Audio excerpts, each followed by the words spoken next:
But speaking of things that fell off, Yes. Artie Lange Oh, knows what Jesus. I'm talking about. Oh.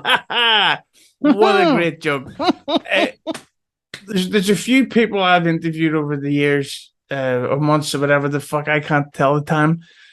And we've spoken about the fact that with Artie Lang, that it's almost like, well, obviously Stern knew that he was going through some shit in his real life, but it was kind of a case of like, did Stern sort of exploit Artie's drug addictions and mental health stuff to or for show product, or did Hard Stern himself make Artie Lang worse? What do you think? I think that, listen, Artie was a drug addict when he walked in there, and Artie was a drug addict when he walked out of there. So there's no surprises in terms of what you hired. So it's not like they didn't do their due diligence before they put somebody on the largest radio show in America, right? So you know that Artie's this guy. He has spoken frequently about his drug use. And so this is the guy you got. And then all of a sudden you get the guy who's like falling asleep on the air and you're making fun of that. And then, it was funny until it wasn't anymore, because when a guy, takes a knife and stabs himself in the stomach as many times as he did, and then Howard wouldn't even confront him, because we've had Tim Sabian on numerous times who said, I'm the one who had to fire Artie. Howard wouldn't even talk to him about it.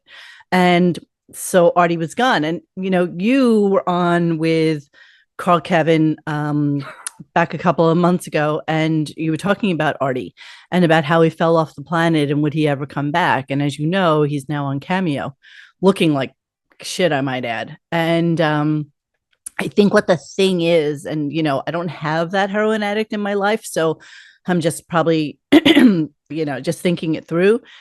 Number one, he definitely went back to drug jail, so that's why you didn't hear from him. That's why he fell off the planet. So whatever he did, he fucked up. He didn't pass the test. He went right back into drug jail. So no phones, no anything, and there he sat until he was done and completed his term. So now he's back out. I think he needs money. He's on Cameo. And they're really actually sad. It's sad to see. I have to be honest with you. He looks really weird. Like it's he'd be better off. And so what I'm thinking is that Bob Levy, right? He said that he doesn't talk to him. He's off the list and whatever. I think that with people that badly fucked up, you can't be friends with anybody you were friends with before. You just can't, because you'll fall right back into the same things. Yeah, and the thing is, it's because of the way a lot of the New York podcast scene is. Like, I don't know if you listen to anything from the Gas Digital Network. No. But they flat out do Class A drugs during their show. You're kidding. Yeah, no, they'll do a thing called, what's the name of, I don't know, Drug of the Week, where they'll all do a show, even the producers and the sound engineers, everybody's on whatever the drug is. And it's fucking chaos. There was a thing where a porn star shit literally on the table of it, and it's like like this fucking hooer. Hooah. You dirty hooer. A hooah. So yeah. What okay, so do you watch this? Is this something you enjoy? Yes, I like the dirty parts.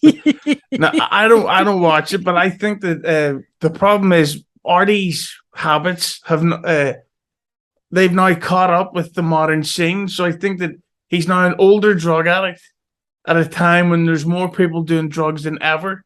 Yeah, so no shit. Yeah, him trying to stay sober, it's really like it's going to be the end of struggling. I obviously don't want him to die, but I think that if he has another relapse, like there's only so many chances you can get. Look at OJ.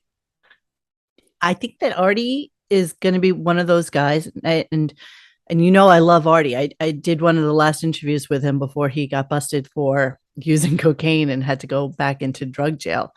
And he was like hyper, but really fun and great to talk to and whatever. But I think that, he has the constitution of a fucking horse. I think that the thing will get him is that if he does some dirty drugs and he shoots up some fentanyl or something and they don't get to him in time. Seriously. Yeah, the constitution of a horse and the face of a fish at the minute. But yes. I hope he gets okay, because I'd love to interview him, but at the same time, I think he's impossible to get a hold of. Yes, he is. He's actually, when we tried to interview him and when we were talking, and I'm still friends with him on Twitter, so I'll reach out to him every once in a while, never really hear back. But I think from the time we started talking about doing a show together to the time we actually got him, he had changed his phone number 4 times. Yeah. And that's only in the course of like 6 months. So yeah, he's impossible. He's worse than what's his name? Bill Murray. You can only like email him. And then if he answers you, then he'll talk to you. You can't call him. You know, it's so funny. My favorite Bill Murray story, not that I have a whole lot so many of them. Yeah. Let me tell you a quick Bill. It's when he was on the Stern show and he walked in with like a donut. And because Bill Murray's so sarcastic, you don't know when he's being serious. That's just the way he speaks. Like, oh, no, really? Your cancer's gone. And you're like, so I don't have cancer? No, you'll live forever. And Howard, of course, is never in on the joke because, he's a veal who sits in a fucking cage in the Hamptons and never sees anybody. Yeah, and Bill Murray walks in with like a donut and he just sits and he goes, do you mind if I finish this? And Howard goes, oh, be my guest. So Bill Murray let you just sat there in silence going,